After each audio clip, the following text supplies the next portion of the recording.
Bonjour à toutes, bonjour à tous, c'est à nouveau William sur l'antenne de Graffiti Urban Radio. Nous nous retrouvons comme tous les mois désormais pour la chronique patrimoine qui nous fait découvrir La Roche-sur-Yon, son histoire, ses lieux, etc. Et comme le Festival international du film vient de se terminer, je vous propose aujourd'hui de vous emmener dans les salles obscures et plus précisément je vais vous raconter les anecdotes qui marquent l'existence du cinéma à La Roche-sur-Yon. Le cinéma, justement, il naît à la fin du 19e siècle et c'est aux États-Unis en 1891 qu'a lieu ce qui est reconnu par de nombreux historiens comme étant la première représentation publique de l'histoire. On parle alors des inventeurs Dixon, Edison, etc. Et il s'agit d'un film de 10 secondes où Dixon, justement, salue avec son chapeau. Donc quelque chose donc de très sommaire mais réellement novateur. Il faut tout de même préciser que le procédé de démonstration, qu'on appelait le kinétographe, permettait une vision seulement par une ou deux personnes. C'est pas extraordinaire.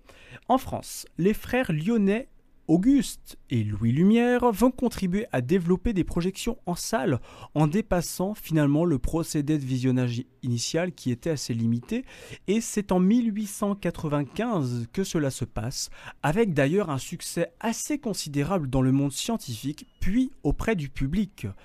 Les frères Lumière sont aidés d'un mécanicien, Charles Moisson. Et Charles Moisson va beaucoup nous intéresser car il a été le premier à filmer un président de la République française. C'était en 1897 à La Roche-sur-Yon. Le président en question, c'était Félix Faure. Bon, il est plus connu désormais pour les circonstances de sa mort que pour son action publique. Sur ce point d'ailleurs, vous irez faire une recherche sur internet, je ne préfère pas détailler ici. Mais revenons-en justement à la visite de 1897. Nous voyons sur les premières images le train présidentiel arriver en gare de La Roche et nous regardons Félix Faure se déplacer en ville. Mais nous allons peu l'apercevoir car nul ne mesure vraiment l'importance de l'appareil à manivelle que tient Charles Moisson entre ses mains. Pourtant, quelque chose va se passer dans cette journée du 20 avril 1897 et comme par magie, arrivera un moment où personne, mais vraiment personne, ne se mettra devant l'objectif de la caméra pour la suite du voyage présidentiel. En fait, le service com de l'Élysée vient de comprendre l'utilité de l'objet et ça n'a pas forcément changé depuis. Cette visite de Félix Faure est très importante car elle illustre le caractère encore nouveau du cinéma. Et cette fin du 19e siècle marquera une sorte de point de non-retour car le monde entier va se passionner pour ce qui sera appelé plus tard le 7e art. Partout en France, on va construire des salles de projection et La Roche-sur-Yon ne fait pas exception.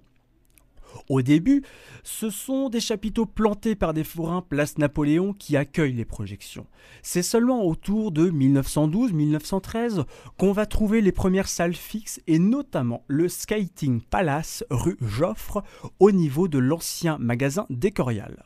En 1913, le 18 octobre, le cinéma Pathé ouvre 8 rue Gouvion. C'est un cinéma qui deviendra vite un cinéma paroissial comme dans de nombreuses villes.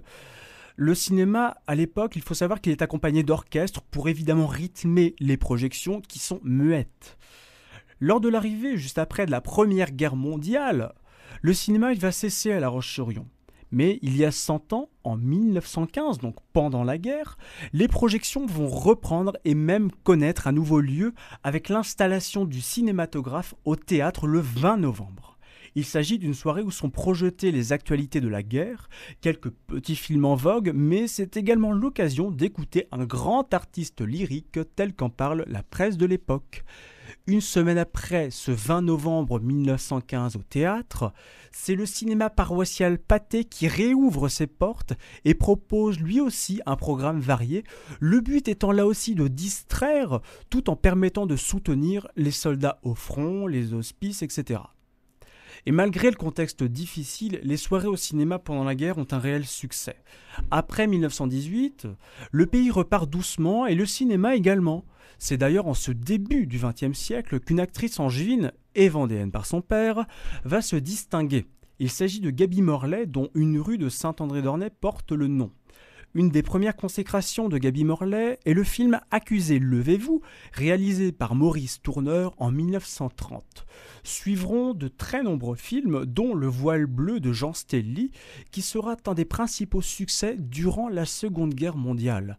Justement, la période d'après la Seconde Guerre mondiale va voir pas mal de cinémas s'agrandir et souvent disparaître. Le Skating Palace, rue Joffre, n'existe plus. Le Rex, rue Foch, qui a été une boîte de nuit après son rôle de cinéma, a été détruit. Et la dernière démolition en date, dont nous nous souvenons, c'est le cinéma Les Trois Alphas, rue Boileau. Mais un lieu est resté. Il s'agit, vous l'aurez peut-être compris, du cinéma paroissial Pathé au 8 rue Gouvion.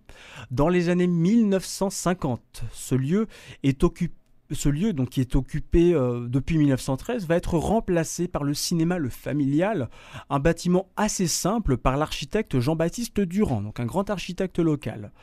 En 1975, ce cinéma, donc le Familial, va cesser d'être paroissial et va devenir le Concorde, que nous connaissons toujours. Le bâtiment va être agrandi par l'architecte René Nolot, on lui doit le lycée Pierre Mendès France par exemple, avec au début un projet pour 2 salles, puis 3 salles. La façade actuelle de ce cinéma en fait, n'a pas changé depuis 1976, mais pour la petite histoire, le premier projet prévoyait un habillage en tôle et des formes nettement plus brutales, mais le béton arrondi a été choisi finalement. La 4e salle faite du Concorde va être construite en 1982, donc non pas 3 salles comme au début, mais 4 en 1982. Et malheureusement, le bâtiment va connaître un incendie en 2004 avant de rouvrir en 2008 sous la forme d'un établissement public avec 2 salles et une programmation vraiment superbe, on peut le dire. Cette période récente du cinéma à La Roche-sur-Yon ne concerne pas seulement les bâtiments, et elle m'amène à vous parler d'un film que nous sommes nombreux à avoir vu, mais où est donc passée la 7e compagnie, réalisé par Robert Lamoureux en 1973. Ce film concerne La Roche-sur-Yon et son histoire cinématographique pour une anecdote toute simple que j'ai retenue et que je vous livre pour l'occasion. Dans la forêt de Machecou, donc où est passée la 7e compagnie, un paysan demande ce que font les 3 militaires, donc qui sont en fuite, dans la vie civile. Pithiviers, qui est joué par Jean Lefebvre, s'offusque quand le sergent-chef Chaudard, joué par Pierre Mondy, commence à dire « balayeur ». Pithiviers répond vraiment agacé « je suis employé de mairie à La Roche-sur-Yon ». Chaudard en rajoute en disant « c'est ça, employé de mairie, au service extérieur ». Bon, voilà, c'est un peu la seule réplique qui m'est venue spontanément à l'esprit en préparant cette chronique. Peut-être pas la meilleure d'ailleurs, j'avoue.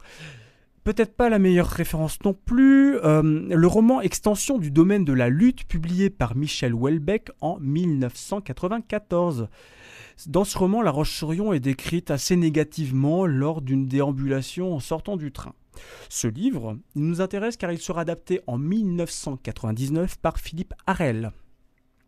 Cette référence faite contemporaine m'amène surtout à vous parler d'un événement qui est bien actuel à La Roche-sur-Yon, vous l'aurez compris, le Festival international du film. Il a été créé en 2001 sous le nom En route vers le monde. Et personnellement, je vois un peu ce festival comme un coup de fouet dans une ville où l'espace d'une semaine, le temps se suspend et donne à chacun une petite parcelle d'émotion.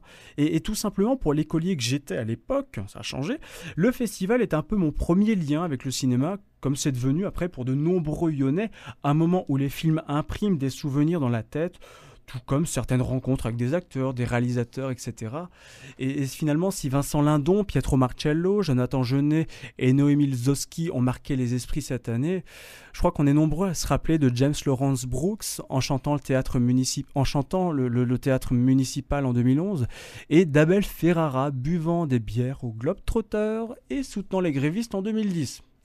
Je trouve ça vraiment drôle, hein. C'est un de mes souvenirs du Festival du film de La Roche. Un des meilleurs, je pense. Donc pas mal de souvenirs qui vont se construire encore longtemps, je pense, pour pas mal de gens. Et plutôt que les imaginer, je crois qu'on va s'arrêter là pour aujourd'hui. Mais avant de vous quitter, je vous conseille tout simplement de faire un tour sur ina.fr, le site internet de l'Institut national de l'audiovisuel. Vous y trouverez des vidéos, évidemment, sur pas mal de thématiques. D'ailleurs, essayez de taper La Roche-sur-Yon si ça vous amuse. Et il y a également sur ina.fr des rubriques qui sont moins connues mais tout aussi riches, comme cette rubrique consacrée à la photographie. J'y vais personnellement de temps en temps pour chercher des photos de célébrités, Barbara entre autres, enfin bref. Et comme nous nous quittons pour aujourd'hui, si vous avez une question sur cette chronique ou tout autre sujet, une remarque à me faire, un boulot à me proposer, toujours, vous pouvez me contacter via mon profil Chevillon W. Facebook, Instagram, ça fonctionne toujours également, mais pour tout dépôt d'argent sur mon compte Western Union, c'est mieux de me joindre par message privé. J'espère que cette chronique vous a plu et je vous souhaite tout simplement de bien vous porter d'ici la prochaine fois.